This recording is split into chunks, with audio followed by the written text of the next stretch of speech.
Hi, welcome to another episode here with the Collective. I have 3 of our amazing loan officers here. Do you guys want to go ahead and introduce yourselves? Start with Jessica. I'm Jessica. Rosa. I'm Anna. So Jessica, how long have you been in the industry? This is my 3rd full year in the mortgage industry. And Rosa? 18 years. Woo! I'm on my 4th year. And have you always been a loan officer? No. I was a photographer actually for 10 years. And what brought you into being a loan officer? Divorce. No, it did. Divorce required me to do a refinance. Mm-hmm. And so I did attempt to do a refinance with Wells Fargo. And like 4 months into it, I had a conversation with one of my brides because I used to shoot weddings. And she was like, that's what I do for a living, right? And I was like, oh, well, this is what I'm dealing with. She was like, 4 months? What are they doing? So I was like, I don't know. It's taking forever. I send her my dogs. She closes it in like 20 days. Yeah. Like I only had 6 months to refinance or he could have asked for the house back. And so, I was like, well, this was cool. And then she just, stayed in contact. And then I was like, well, I kind of want to do what you do. Can you tell me how it goes? Like what the steps are? And she offered me a spot on her squad. What'd you do to start with? I was an originating loan officer assistant from the jump. My first month, I think I did 17 or 18 Trial by refinances. fire. Yeah, it was insane. I felt like I got 10 years of experience in like 6 months. You did. I felt like it. You did. I mean, that would have been 2018? No, that was in 2020. Oh, yeah. So that yeah. was definitely trial by fire. Yeah. But it was great. I appreciated it because it forced me to just be open to learning all the different scenarios and not be afraid of the outcomes and just be creative and find ways to make things happen for people. And when you have so many so quickly, you realize how similar they are, and then you learn something from this one they can use on this one, and so that was kind of cool. You've been doing this a bit longer. Bit longer, yes. Be like me, we started in the 90s and it's been a little bit more. A while ago. Yeah, it's just different. What's been different, like this now versus when you started? It's a great question. Well, I mean, there's so many things, right? Between legislation and... The first 3 years were just figuring out what I was doing. It was a complete different change in industry and what I did, and the market, the market just changes and you just adjust as the market changes. I think that's normal. It's normal in real estate. Yeah. So you're never bored in this job, and I love that piece of it. Yeah, I would agree. Yeah. It definitely keeps you going. So I don't think you have time to be bored in this job. No, you don't. And every day is a new day and a new challenge and a new adventure, and I love that part of it. What's the biggest adventure? One of the things that happened to me when I was buying my home, when I first started, I was sitting there having a conversation with a real estate agent. I was talking to my mortgage broker who was new to the industry. So she's brand new in the industry.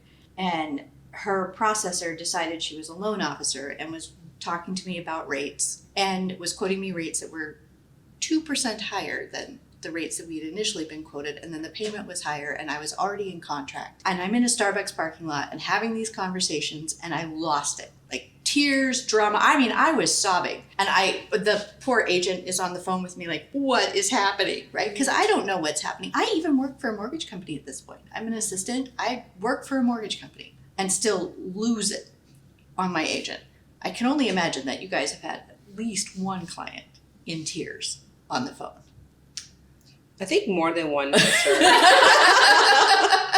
it's not just me. Buying a home is emotional. Right? Like, as much as you're like, well, it's for financial reasons or investment or whatever, it is emotional for everyone. Yeah, there are moments when people are very emotional about whatever is happening, and that's okay. They can yell and get off however they feel, and it's not always directed at us, but we're the ones there walking through it with them. I love that part about them, and they can say whatever they want to say and give them the space for that, and then go, okay, now what's the next step? What do we do to get you this home? Right? Exactly. That's what every day is a new adventure, and figuring out what's the best puzzle pieces in communicating with this client. What's the best puzzle pieces or way to get them approved or to get them their goal? or even, get an offer accepted. I love that piece right now. It's like, that is a mystery in every home. What do we need to do to get their offer accepted? And so I like that. I like that you said that because I think people don't realize that we play a role in that part. Oh, getting the offer accepted? Yeah. Yeah, it's a big deal, And right? I think a lot of people don't, like, they write off the value that a loan officer brings to that part of the transaction because it's so heavily on the buyer's agent. But I'm like, we are giving those people so much love and support. And like when we're calling the listing agent, that conversation can make or break the deal. Mm-hmm. And I know I've several times where the listing agent, especially like with down payment assistance or FHA, just wasn't educated on either product and was ready to write off the offer altogether. And I'm like, wait a minute, hold on, time out. Yeah. Let's do some education. And then it totally turned things around. So I think that piece is really, really important right now. It's just understanding that we bring more value than just a pre-approval. It's like we're therapists a lot of the times, and then advisors, and I think really great partners to their entire team. And I also feel like we're the middleman, like we gotta keep everybody happy. Yeah. And just like how like we structure the loans as well, I think like it requires us to be very creative because anyone can pre-approve someone with a conventional 3% down, right? Mm-hmm. Or an FHA with 3.5% down. But like how do you write the income? Like paying off certain debts to get their debt to income ratio higher, structuring if they need seller's credit to add that to the purchase price. Like all of those little things that we do in the background, which we don't really tell or share with our clients, I think those are valuable. Of course they're assets that we're valuable. bringing into. Yeah, well, and that's part of what changed in our industry, right? Like we've gone from just being somebody, like the knowledge that we have Like order takers. Yes, exactly. It's really, especially now. Yeah. There's not a lot of inventory out there. There's not a lot of buyers out there because there's so many people who bought in the boom times or refinanced in the boom times, and now they're kind of staying put and holding. Mhm. So the people who are buying, there's a lot. Is there challenges in the industry that you've never seen before? I feel like I'm too young in the game to answer that question. I think there's always new challenges. I mean, affordability. What's your least favorite? Yeah. Right?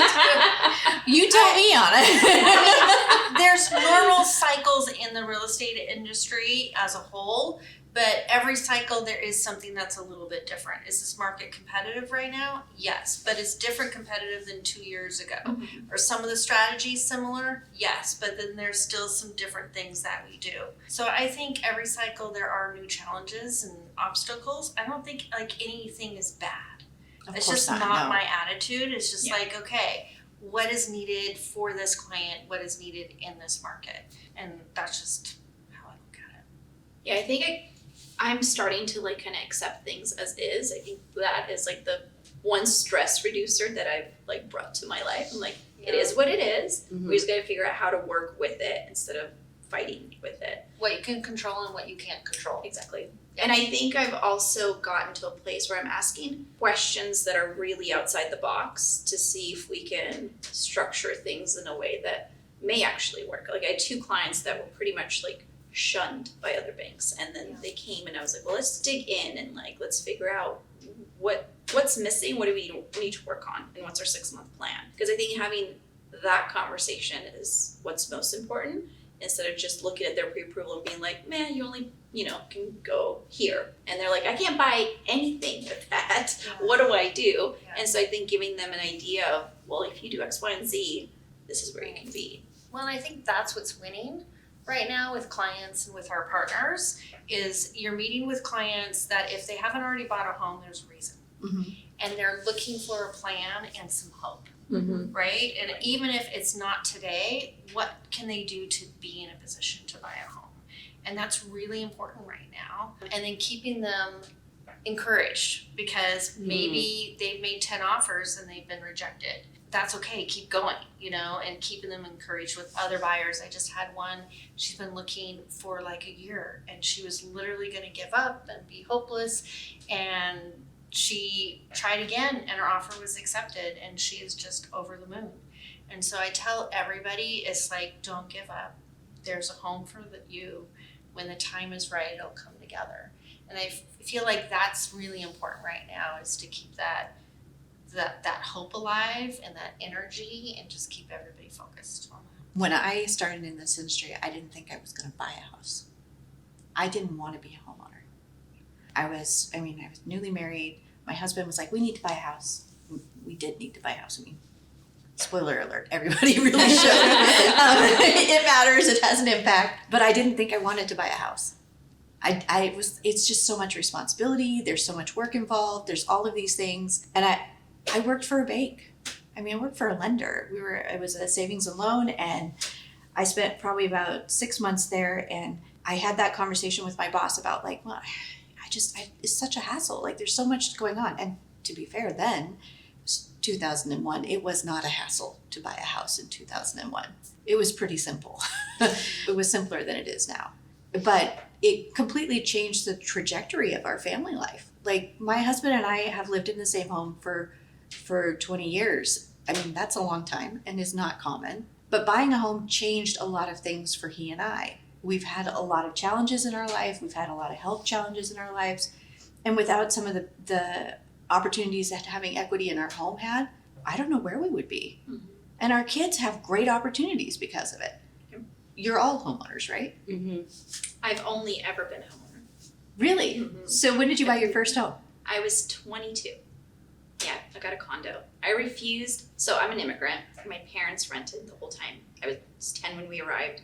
We were on like Section 8, the works. And then my mom bought when I was in high school. And I was like, Mom, I'm going to move out. I was like, I'm out. I'm done with high school. And she was like, no, you're going to hang out. And I was like, no, I think I'm going to move. She's like, no, really. She's like, just give me $300 a month and you can stay. And I was like, okay, whatever. So I stayed right up until I was 22. I was like, okay, it's time for me to start looking. And she was like, well, here's all your money back. Because she had What a saved great all mom. of that money for me. So I had, I don't know, like $5,000 or something like that. It wasn't like a lot, but there was an auction that was going to be happening, literally building half a block from her. And she was like, why don't we just attend the auction and see if we can get a condo? And I didn't know what the heck I was doing. I was like, sure, why not? So I bought a condo at an auction for $100,000. Wow. Your mom is a smart lady. Yeah, and it was, literally it was like same day closing. It was like you just went from one room to another, you signed paperwork, you gave them the 3%. I think it was, 3% that I needed, so I gave them $3,000. And then I don't think there was any closing costs or anything. I don't remember paying anything. It was just like, here are your keys. When was that? That was in 2009. And then, oh God, I wish I kept that. That was in like a condo in North Seattle. My payment was less than $400 a month. That's so wild. I was like, short time, it's changed. yeah. But then I got pregnant, had a baby, started a family, and it was a 1-bedroom. So I sold it and bought a townhome. And then the townhome led me to a single family. And now I have both. So my townhome is a rental and I have my single family. But I was self-employed for a long time. So that was, a challenge within itself. And then I had another baby. And so I had 2 kids with no like 401k or like that type of, like I never made like insane money or anything, but it was just enough to get us by. So when I got divorced, I was like, crap, but at least I have my townhome that had some good equity in it. And then I met somebody and we started exploring the idea of buying. And so we took the equity we took a HELOC out. So we took equity out of the townhome, put that down as our 20% down on the new property, and then we put a renter in the townhome. So the HELOC and that payment's like $700. So it's nice. Gives you choices. Owning a home Yeah. gives you choices. I don't think it takes away choices. No. It just gives you different choices. Yeah. So whether it's accessing your equity like you did, sometimes people use it for debt consolidation or buying the next home or whatever, and sometimes it's later for retirement. And I just met with a client and he's comparing what if we rent and pay off our student loans versus buy a home with the goal of paying off our student loans in 3 years. That's his goal. He's got a big life goal to be a missionary and he needs the student loans paid off. Should they buy a home or not? And we go, okay, well, if you buy a home stabilizes the payment. Maybe the payment's a little bit higher than what you're paying in rent, but we went through that. But when you sell it and you have so much equity, at the end of it, we did conservative numbers, and he would have enough money in 3 years to pay off his student loans and walk away with $40,000 Nice. from equity after selling. Versus if he just rented and rent goes up and he just puts money for student loans, Yeah. then he would have it paid off, but he wouldn't have that extra $40,000. Right. I mean, even if life goals change, right? Yeah. That's the thing that happened with us, right? Our life, we didn't intend to stay in our home for 20 years. That was not the plan. Our life goals changed. We had loss in our family and all of those other different things, but regardless, we still have that asset, and it's a significant one. When my husband had a really significant illness, and when he got sick, we didn't have to move, right?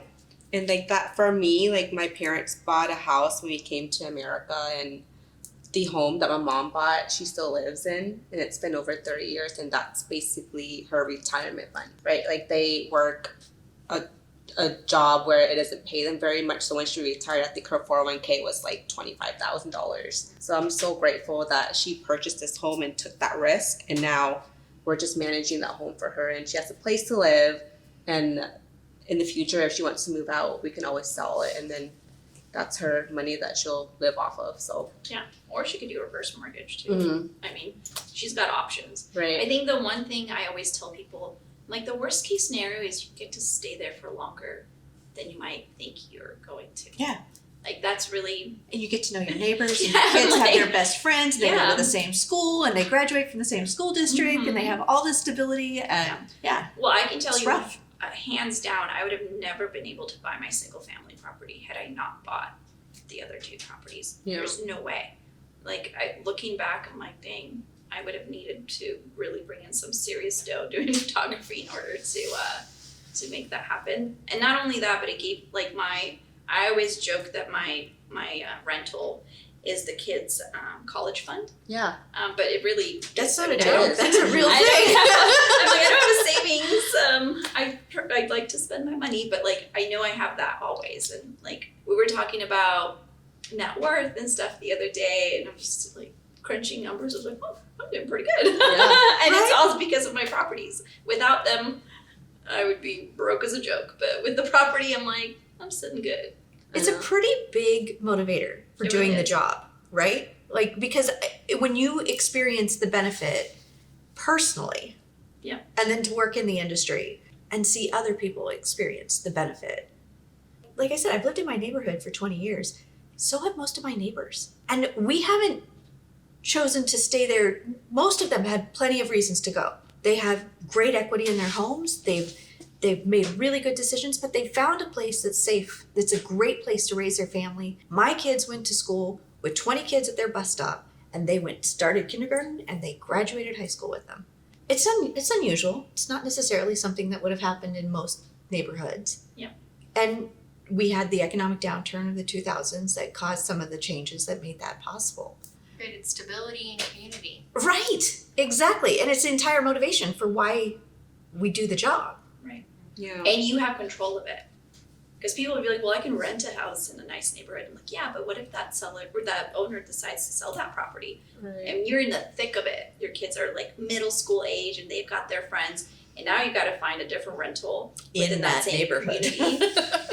And you rent- like it there. you like it there, so it's like, Or Yeah. they increase rent by like $1,000 next year. oh Right. man. So it's like you can't control that. But like for me, I bought my home like 7 years ago, and I didn't realize that I was doing the house hacking. So I bought a townhouse by myself, and it was just like, I think my mortgage was like $2,300, but at that time I'm like, I don't want to pay $2,300 on my own. So at first I rented 2 of the rooms on Airbnb, and I had people come in my house pretty frequently, so I got tired of that. So I started renting the rooms to travel nurses, female travel nurses who would stay for like 3 to 5 months at a time. And the income that I brought in paid for my mortgage, so I was living for free, and it covers all of my utilities. And I just did that for like a couple years, and then I got to an age where I'm like, okay, I'm an adult now. I want to go live by myself.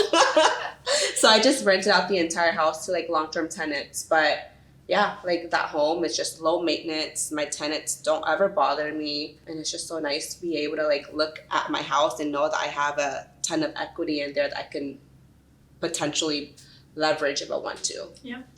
When I went to that auction, there was options for 2-bedroom and 3-bedroom Mhm. apartments. I got a 1-bedroom because it was the top of the list, so I didn't know, I could have gotten a 2-bedroom for $149, I think is what. That's so crazy. I know. That's like a down And this is payment. like North Seattle, just north, like just a little bit north of Northgate, like.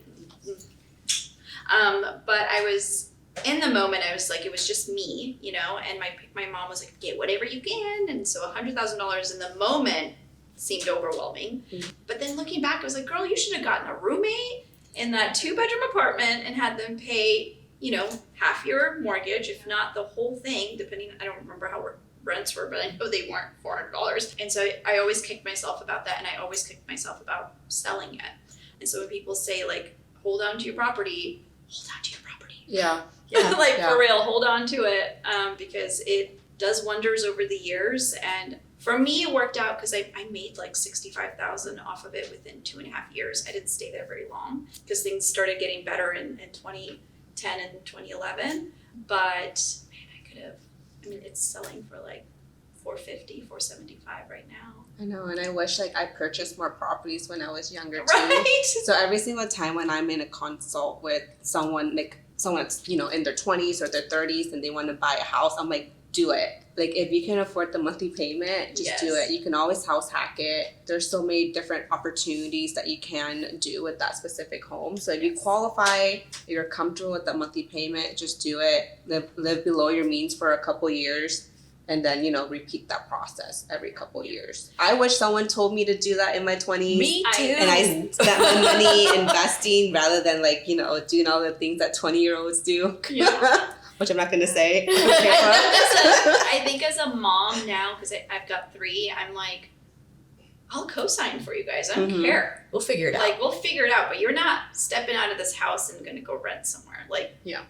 No.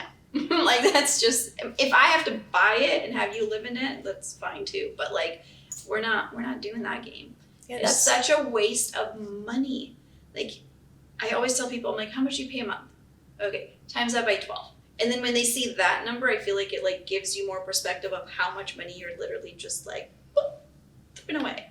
And you're like, oh, this is not doing nothing for you. Well, and I think it's a different approach to, we're all women here, right? And the experience that I had coming out of my 20s was different than the experience you had coming Oh, out I'm of your sure. 20s, right? So when I went to college, I'm the first in, well, my mom is also an immigrant, although she's from Sweden, so it's not really a particularly crazy story of struggle. But she's a boomer, and she definitely I was raised with the idea that I was going to have a family, and I was going to be the support of the financial. So yeah, I fully planned on working. I had big dreams, but I wasn't anticipating or thinking about being the instigator of that side of it. And I didn't think about that when I was in my 20s. I was thinking about getting an education. I was thinking about getting a job. Those were all different things than my mom did. And then to be thinking about purchasing a home, all I could think about was all of the difficulties that went along with it. I couldn't wrap my head around it. You guys are in a different place. I think it's really neat. And like, I have a daughter who's in her 20s, and her world is vastly different because she's thinking about it from a different perspective. Well, my mom, she's like, there was times where she wasn't even allowed to have a bank account or a credit card or anything like that. Wasn't it the 50th anniversary of women being able to have a credit card? Yeah. Woo! Just recently. Like, it's not new. I feel like it just speaks volumes of how quickly we've changed the game, though. Yeah. Like, the reason we have the home that we have right now is because I finessed my partner, because he was like, that's way too much. We can't do it. And I'm like, He's gonna love this part of the conversation. Can we edit that part? yeah, I was my buyer's agent. I was like, Eddie, I got it. I already know how we're gonna do this. And then he was like, okay. It's like, I can totally make it happen. But I feel like taking that initiative was all because of my mom. Like, my mom was the one that was like, educate yourself, always have your own bank account. Sorry, guys, never rely on a man. Always have a safety net. And so I grew up with that, and I think it's because universal advice, right? now it is, yeah. But Should be her for every generation of person. women Yeah, was no. not raised like that. And although wasn't my raised like parents that. have I wasn't raised like that. I just had to learn this recently. well, my parents had a lovely relationship, but I think her friends, there was plenty of women that were kind of stuck in their relationships due to finances. And so her, advice was like always in the back of my head. Like, I always want to be in a relationship because I want to, not because I'm like screwed financially and I don't know what, you know what I mean? Like how No, it to, makes to complete navigate sense. it. So I feel like me being in the financial world now is so interesting to me because growing up it was such a big like focus of like financial independence. So it's kind of exciting to be like, I have 2 girls now and I'm like, y'all are gonna be ruling the world, I can already tell. Yeah. Well, I mean, it's part of what keeps me going in the industry, right? Like feeling this knowledge and understanding the importance of the home ownership process and just being a homeowner in general is what keeps me going and working with people, because there are really hard days. We've all had really hard. We had one day last week, right? Where it was a lot of activity in the market. Let's just put it that way. It Definitely was the emotional roller coaster. yeah, it's a lot. It's hard, but like, there's so many, like one of my favorite things ever. So I've held a lot of different jobs in this industry. I've been a loan officer, I've been a processor, I've been a loan officer's assistant, I'm a regional assistant now, right? I've had a lot of different jobs in this industry. One of my biggest wins was when I helped a family she was in her late 30s, early 40s, and they were of modest means. She was a daycare provider and he was a janitor. But her father had recently passed and he had left her a fairly substantial fund from his life insurance. And they were able to take, and for what they were paying in rent, purchase a home and have financial security for their family. And it was something that wasn't on their radar. It wasn't something they were going to do.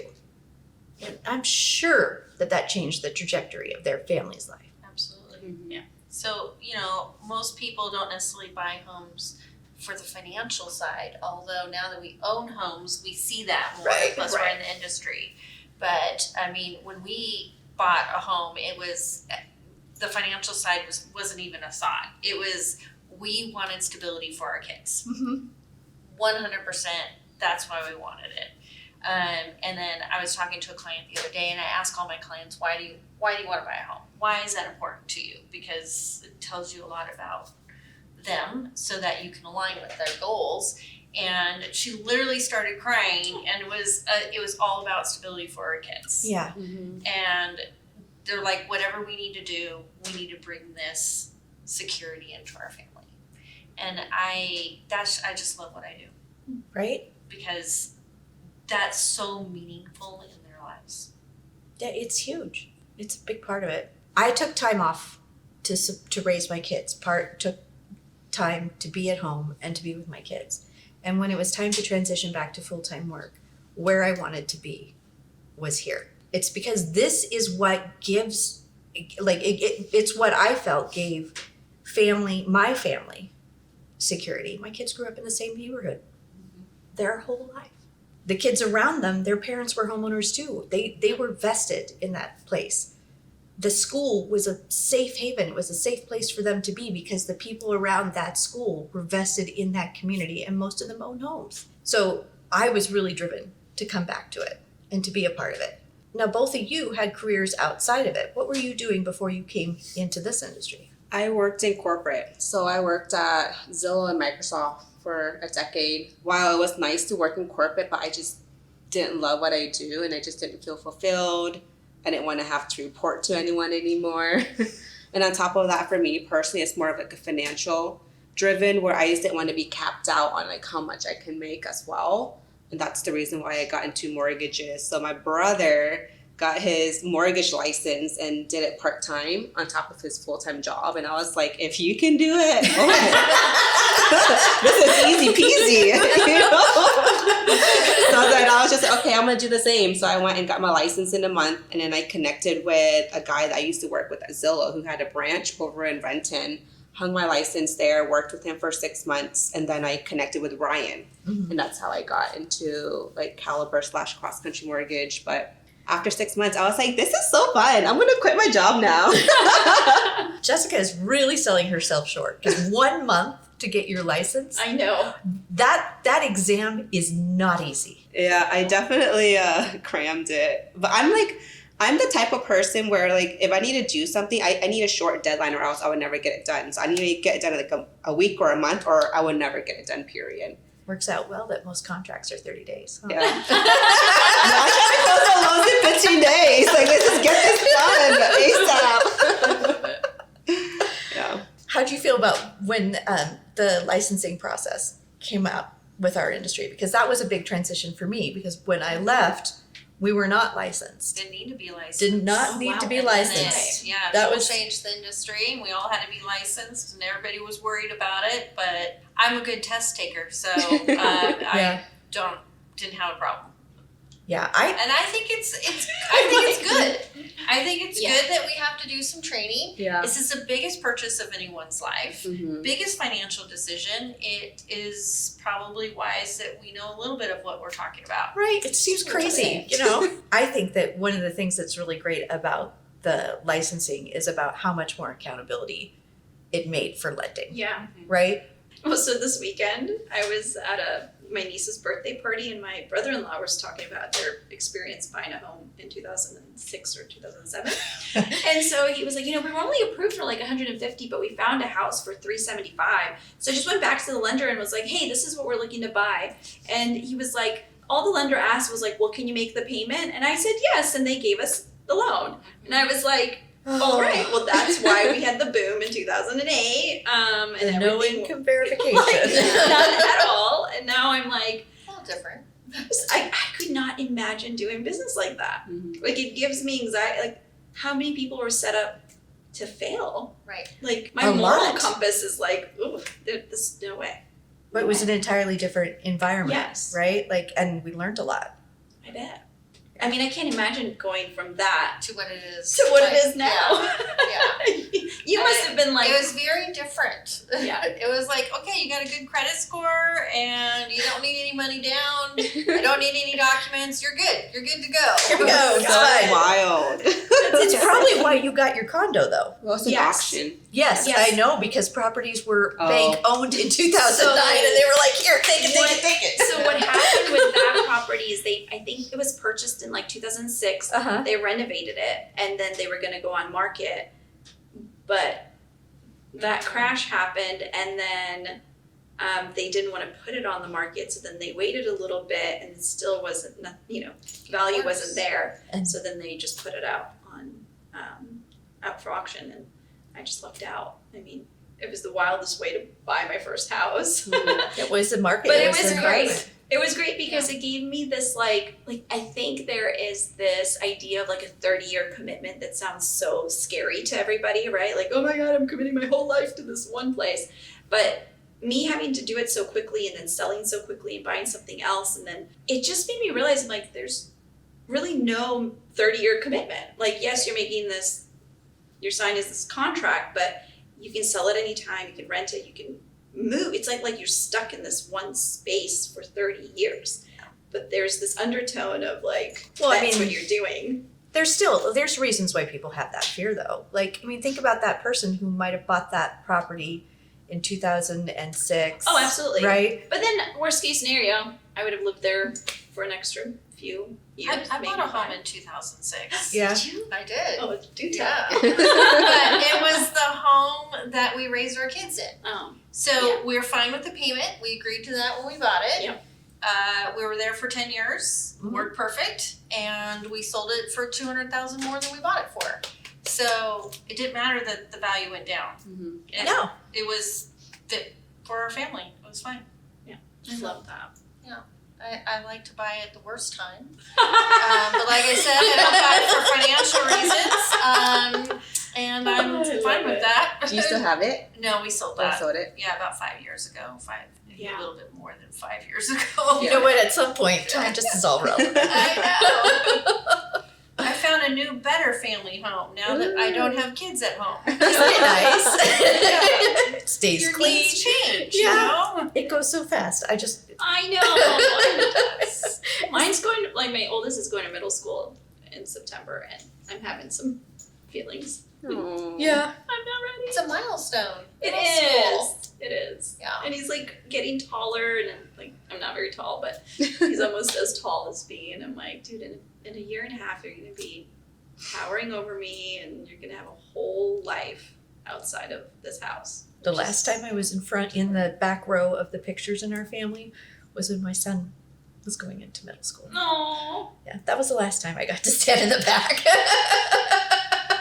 Yeah. I mean, my partner's 6'4", so I'm always in the front. But yeah, no, it's such a powerful piece of the like family puzzle and like family growth and like future. Mhm. And it's so cool to be a part of it. And I love first time home buyers. I think it's just the best part of the gig. And then also the first time home buyers that call you. I mean, I'm getting that now where they're like, we're outgrowing our space. We've got some equity. We want to do some things. And I'm like, oh, where'd you go? I just love it when they like send you like pictures of their home. Yeah. And, like all the renovations or like during like the holidays. I totally Facebook creep. I'm not going to lie. We get emotionally invested with our We clients. do. Well, I mean, that's what do. makes you good at your job. That means you care. Yeah, absolutely. And thinking about kids, both my kids have bought homes now. They're both in their 20s, and it's been fun to watch them go through that process. And both did it without our help, so we didn't have to co-sign. You which weren't was the great. lender? We were not the lender. But it's just setting them up for success. Yeah. And my daughter tells her story now all the time. I think she bought like 4 years ago, and she's so thankful that she bought when she did. It was a huge leap from rent to a mortgage payment, Mm-hmm. but she got a 2-bedroom, so she rented out if she needed to, the other bedroom. But now she's paying like $1,600 a month, and she's like, I'm glad That's I bought cheaper when than I did. renting. Yes. Way cheaper than And renting. then my son just bought last year, so he's gets to call me with all these questions like, am I supposed to open up this piece of mail? Am I supposed to pay my HOA dues? How do I pay those? And so it's fun as a mom to go through that process too and see it from that side. Yeah, that's I awesome. love I feel like that's such a like success. Like, you know what I mean? Like you should be so proud that that's the route that they're choosing. And I feel that way with my clients I do too. I'm like proud of our clients. Yeah, like Rosa's helping some friends of mine, like that are, she's like my daughter. Like the idea that they'll have that opportunity because somebody, and I know somebody like Rosa is going, and especially with our group, we have such a great group of people who are so well vested that we know that the people who come to us are coming to us for a resource that's going to set them up. Mhm. So, I love a little TLC too. Like, you know, when people call and you can tell that they're nervous or like they kind of have to be like financially naked in front of you, right? So they're like already uncomfortable because they're unsure. Maybe they're on Credit Karma and they're like, I don't know. So I love the way I'm able to help people feel comfortable and confident about their finances, safe. even if they're not in the best place, because we give them a way out of wherever they are. Yeah. And I think that's the big part because I feel like we do so much more than just kind of We do. pre-approve. And Yeah. I got a contract yesterday, and it was great because it was a couple that came to my Washington State down payment assistance class last month, and they were like, we probably aren't going to buy for like another 6 months. We don't have the funds, whatever. And I was like, we'll get you some seller credit. We got this. So I worked with the agent, and we totally made it happen. They're going, $4,000 is all they're going to come in with. That's awesome. yeah. Oh my That's gosh. so And exciting. their house is so cute. And you know, when you send it to you, I was like, oh, this is totally the one for you guys. And then we got a call from the listing agent saying that we didn't get it. Oh. And then I got a text saying, the listing agent called the wrong buyers. We did get it. I was like, I knew it. I felt that. So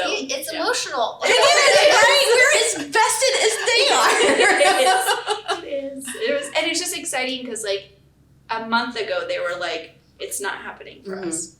Like, we need more time. And then, boom. Well, you gave them hope. You know, it's kind of cool. And you find a solution for them too, you know, like there's so Yeah. many times where I'll talk to a client like, oh yeah, I think I'm like a year out, 5 years out. I'm like, okay, let's just look. Yeah. And I'm like, we can get you into a house tomorrow, right? Yeah. And close you in like 15, 20 days. Like, do you want to buy a house? So Yeah. a lot of people don't think they can qualify for a house with all of like the misconception that goes on out there, you know, Mhm. with like needing 20% down or needing perfect credit scores. But I think most people, if not all people, can buy. It's just a matter of like when Yeah, and exactly. how and what's like the roadmap to get there. Right? There's always a way to yes. There really is. I also think that There's- there's this idea of like, you can't buy anything for $500,000, right? So you're like, in your mind, you're like, how am I gonna qualify for $500,000 and still not be able to buy something? And this was kind of the case with them, is they had great credit, they qualified for right around 500, they wanted a single family residence, and they didn't have down payment. And so for them, it was like, in their minds, it was impossible. Mm-hmm. They're like, there's no way. Well, they found a house for $490, is what they are under contract.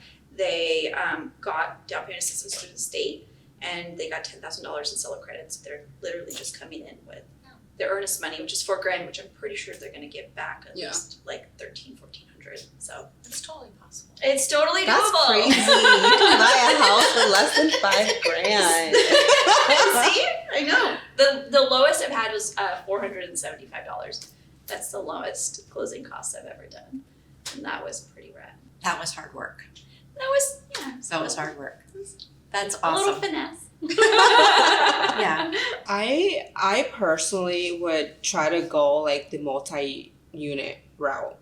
And like for me, it's just like I'm in the process of acquiring a multi-unit, and it's like a non-conforming threeplex where like the two of the units are already rented out, and I'll just occupy the third unit, right? So my entire mortgage would be about $5,500, but the first unit is rented out for like $23,000. The second is like $1,100, so I just pay the difference, which is a little bit higher than like what I'll be renting for, but still I'm only paying for that portion of the mortgage. I get my own space, so I don't have to share my house with anyone else, but they're helping me with paying for my mortgage.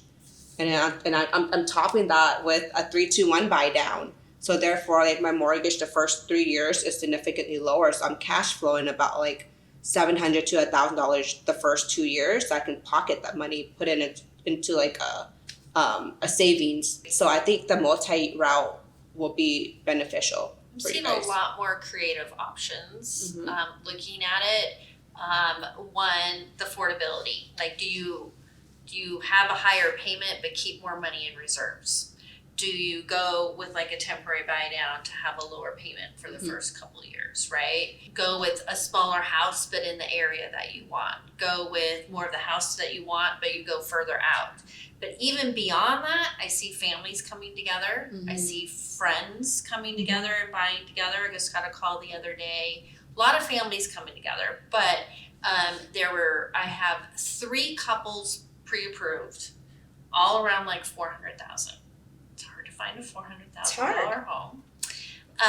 They want to come together and buy like a fourplex. Nice. That's a great idea. And it creates like their own little community. Mm-hmm. They each have their own space, and they still, they could do a triplex, but they still would have a unit that they can rent out. I love the idea. Yeah. It's genius. They're already friends. They have kids. It totally makes sense. So I see a lot more creativity around that. There doesn't have to be one path. Mhm. Some people go, okay, well, I may qualify for X house, but I really can't pay that, but I know I can rent out rooms for a couple years. So I think it's just kind of thinking outside the box a little bit. Well, I would like to say this is the conversation I have with clients. I go, how much crap do you spend your money on per month that you could probably pull back on and add that to the rental payment that you have now, right? So when you get real with yourself about where you're putting your money, right? And then think about a home purchase and a mortgage as more of like a savings account.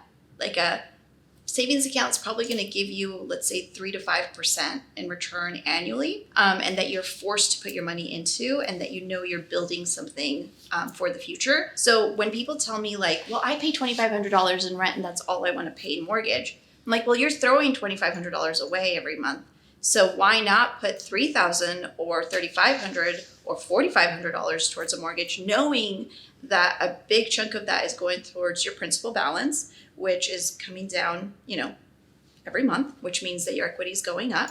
And with the way equity's been behaving over the last 4 years, I think it's safe to say that we're on a road to more equity over the next couple of years, just simply because we don't have enough homes. So that's not going to be solved, I don't think, even in the next 5 years, because Statistics say it's not going to be happening. Not only that, but the younger generation is getting smarter. So there's more younger people looking to buy. The average age used to be 35. I don't think that's where we're at anymore, at least from, the people that are coming to me and having these conversations. I look at their years and I'm like, whew, good for you. Like, we're getting some younger people in the market. So those clients, I'm like, stop spending your money on stupid stuff and invest that money into your future, or go rent and throw money away. Like, I think, and as the other part of that too is people like to be stubborn about, well, I want to spend $3,000 and I want to live in the center of Seattle. Okay, great. Like, you also have to be really realistic about what you can afford. And and just be like, be uncomfortable for a year or two. Maybe it's like really tight for you, but then it's going to ease up, because hopefully your pay is increasing by at least 5% on an annual basis, but your mortgage payment stays the same. So next year is going to feel a lot better than this year. And then you're building equity, so you know that you're investing back into yourself. You're not just throwing money away. Then personally, what I ended up doing, I bought in Lake Stevens. I grew up in North Seattle. Lake Stevens was Canada. Like, I never dreamed of living in Lake Stevens. Like, that was not an option. Like, my partner and I both, we grew up in North Seattle. Like, 206 was where I was going to be at. So to be up there was something super unexpected.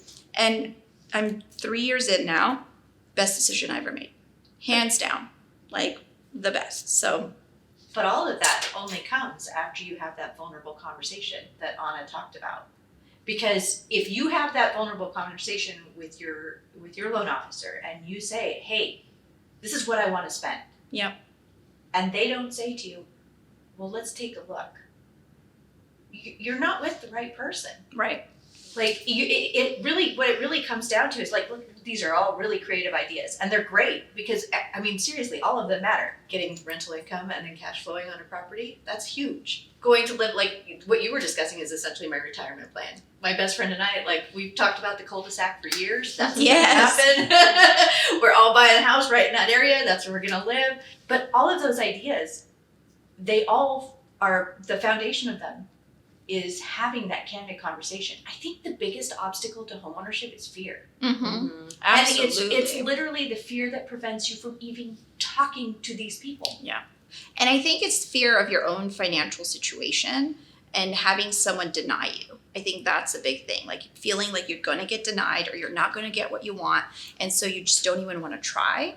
I think that conversation I have often, casually, like with people when I'm out and about, because I can tell they want information, but they're scared to actually like put themselves out there. And then I think the other thing too is I like to force people to really get real with themselves and like figure out what your ultimate goal is, right? Because your goal has to kind of align with homeownership. It's not for everybody, for sure, and it's not for everybody right now, right? Like, everybody has their own timing. So I think from what you said, it seems like you guys are very much in a space where you're realizing like, we could be doing better. Like, we could be doing something that's going to benefit us. And we're in a space where we're just unsure because we don't know, and we can't, who do we trust to give us the correct information? And then who do we not have to like fact check, right? Like, you want to be in front of somebody that's going to give you some information and you're going to be like, hell yeah, like, that's what I wanted to hear. Now I'm educated. Now I'm confident. Now I can make the right decision. Because part of our job isn't to make the decision for you.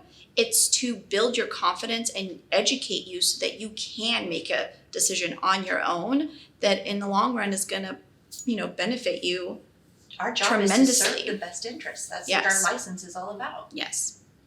And I think the best way to do that is by educating you. And if you're in the dark during any part of the transaction, or even if you feel like, when I tell my clients, I'm like, if you're panicking on a Saturday at 9 p.m., shoot me a text. I'm like, just let's have that conversation. If you have a question and uncle, someone, auntie, grandma answered with something wild, and now you're sitting there like, oh, is my lender right? Is my grandma right? What? I don't know what to do. Like, call me. Let's have that conversation. I clip guidelines for people all the time because I'm like, it builds more and more trust between me and them. But I'm like, everything's in black and white nowadays, so you can just send it on. And if you and your wife, are in a space where you are uncertain, just be with a lender that's going to show you where to find information. One of the conversations also that I have is, how much hand-holding do you want? Like, how comfortable and confident do you feel? Because there's some people that I have that they don't care. They trust me all the way. They're like, you're driving the bus, just tell me where to sign. Right? And luckily I'm morally an awesome person. Just kidding. But you know what I mean? The key is definitely, like you're saying, validating what's important to the client. Right. And budget's important. Yeah. Cash up front's important. The fear of, well, what happens if I can't make the payment long term? And I think it's okay to go down the what ifs. Yeah. Oh, I think that's vital, right? I mean, I have a client that bought in August and she's selling now, realizing, I thought I could handle this payment, but I really can't. So she has the option to sell and break even, and she'll downsize. Yeah. So I think it's okay to go down the negative side and the what ifs, because that builds not only trust, but I think it builds confidence in the buyer that they have choices. Yes. Yeah. And I feel like you have more choice. If you can't pay your rent, you ain't got no choice, right? The eviction notice is coming, where I think when you can't pay your mortgage, there is options. Like, there is steps that you can take that I think a lot of people don't talk about and don't know about. I think would be a great way for you to, if you are uncertain about that part, like, can we even make this payment, is what if we can't? Like, ask that question. What if we can't? What does that look like? That's the right question to ask. Like, Yeah. those fear-based questions, they matter, and and your lender should want to hear them. Yeah. Because what matters most about the transaction is that you're happy. Mhm. It really does come down to, like, you're in the right place. You're making the right financial decision for you. You have the resources to do and pay that debt. But more importantly, that you're emotionally happy with it. Because if you're uncertain or you're scared or you're afraid, I mean, we all have a little bit of fear when you first buy a house. I mean, really. The first time that the toilet plugs and it's all your fault, you got to deal with it. That's going to happen, right? But if you're not emotionally feeling safe with the purchase, it's going to be hard. And that you're making decisions from fear. And at any point when we make decisions from fear, we're not making fully informed ones. If you have people who will talk to you about the fear, that's what matters. That will get you through. And it's okay to say, I don't know if I agree with you. Right. Because that's a great place for us to start. That's what we want to hear. If you don't agree with me, okay, fine. And also, I think the other thing, have you talked to a lender? I have not yet. No. Well, Hey. Well, fortunately for you, we know some very great ones. there's only a few. You have to be out in like 3 weeks. I know. I need to talk to a lender. That's stressful. What I was gonna say is, well, for one, talk to a lender. Hands down, talk to a lender. Also, don't worry about your timeline. Because I think a lot of people don't want to talk to a lender because they're thinking, well, I'm not gonna buy. I'm not gonna buy right away. Or you're going to push them to buy. Or we're gonna like force you to buy, right? Like, that's the mindset. And I have clients, no joke, I've had in my pipeline for 2-3 years. Mhm. And they're still working on whatever they're working on, and I check in on them once in a while, and they'll reach out and ask a question or give me an update or whatever. So when you're talking to a lender, it's not like, well, you must buy within the next 30 days or your application goes kapoosh. Like, it doesn't work like that. And it shouldn't work like that. If anybody's pressuring you and like pushing you to go faster than what you want, I think that's where you need to be like, I don't know if this is the right team for me. Because the idea is, we're on your timeline until you're under contract, and then you're on our timeline. But up until that point, we're on your timeline, and we're there to support you with whatever's going on, because anything can change or happen. And so I have that conversation with a lot of people. It's never a waste of my time. I always say that. And I always, even if you can't afford something, because people are like, I can't afford it. I'm like, okay, let me tell you that. You don't tell me that. I'll tell you that if that's the case. But let me tell you that. And then know that nothing on this application is set in stone or expires or anything, because we can do soft credit checks now, so that doesn't even matter. But I'm like, we can update things as life happens for you. So you guys are having to move in 3 weeks, which means you have to get hopefully in a rental or something. Yeah. I've got a room if you need it. We know people. I mean, somebody's buying a triplex. You want to live in Tacoma, let me know. But back to your original question, you were talking about the perception of homes are so expensive, interest rates are high, why even try? And it's like, well, you don't know unless you at least have a conversation. And rents are high. Mm-hmm. Rents are really high. Well, I mean, if people can't afford to buy a house, that means you're stuck in a rental. That means your rental rates are going up. And it won't necessarily be better in a year. No. Or 2 years. No, Get it's not interesting. better. But what I wanted to say is, if you sign, so someone like yourself, like you sign let's say in a week, you sign a 1 year lease, your mind instantly is like, poof, I'm not buying. And that conversation goes away, which is the wrong thing to do. It's like, okay, I'm in this lease. Let me figure out what I need to work on in the next year to make that happen. And the best thing that I advise people on is, imagine that your mortgage is what it could potentially be on the dream house that you want, and put that money somewhere else. So keep paying your rent, and then if it's an extra $5, $6, maybe if it's $1,000 more, $1,500 more, you take that money and you make that payment and you put that somewhere. Worst case scenario, in a year, you have your down payment and a cushion. Like, it's just such a nicer way to approach home buying, instead of like squeezing out every single penny. And then you're anxious because you're like, I don't have a savings. I just spent everything on this house. This better work. And so if you have a little cushion, and I, as a lender, would not allow you to spend every penny. Yeah, I would be like, no. Like in this case, with the current contract that I have, I was like, no, you guys need more seller credit, because we're not leaving you with zip. I mean, it's not happening. So I think you sound way more ready than you think you are, by the way. Well, I mean, there's so many things that are available, right? There's so many options. Yeah. And say if you sat down with a lender today and somebody said, hey, listen, you got some stuff. If you wait to have that conversation 6 months from now, or 2 months from now, or even 10 days from now, you're behind. Yep. Right now, you can have that conversation. They can say, listen, you got some stuff to take care of. I know how to do it. And then you have that conversation of what it takes to take care of it, to get you to the point where yes happens. Because that's their job. That's what we do. It's And how we make it happen. I think all three of us at one point said, I wish we bought more properties when we were younger. Or I wish I bought 5 years ago. Like, that's always the conversation. It's always the conversations, I wish I bought last year, or I wish I bought 2-3 years from now. So I think that's the other bit for you, is don't wait another year, because that might set you back even further. Don't spend another year not knowing where you're at in the market. That's the biggest. I think that's That's a biggest better way key. of saying that. Yeah. Know your options. Yeah. If you know your options, right? You've got resources. There's so many of them. And if you're using Credit Karma, you may not know what your credit score is doing. Yeah. There's So professionals matter.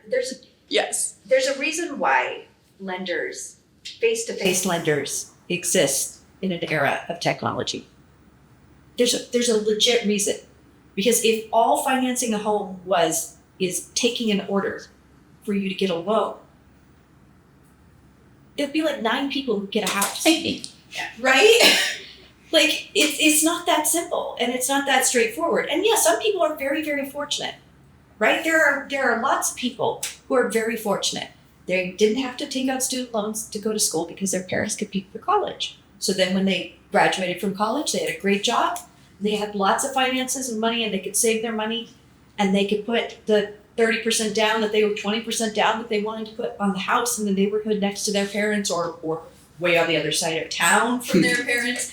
And they could do that. And there are definitely people out there. And those people, yeah, they can maybe almost do an order mortgage. It's probably not going to be easy. They're probably going to run into struggles. They're not going to have a person to talk to. But even in this era of technology where there is so many resources for you to use, there is a reason why people are in the process.